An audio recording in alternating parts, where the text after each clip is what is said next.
внимательно слушайте. Вас проверял сам дьявол и сатана, подсылая этих хейтеров, подсылая эти брызги яда. У людей там у разного все происходило, у людей, да. То есть это с этим каждый столкнулся. Это был последний этап, экзамен перед выходом на другой статус и уровень.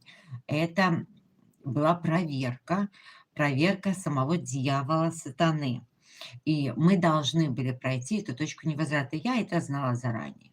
И я, кстати, вам намекала в эфирах, что духовная трансформация последняя, когда вам придется убить свое эго-личностное «я», хотя бы взять его под контроль, будет самое сложное.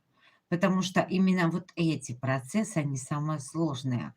Да, задавят вас, когда все против вас, и сломают вас или нет. Так вот, я вас поздравляю, мы с вами прошли точку невозврата, она пройдена. Мы входим с вами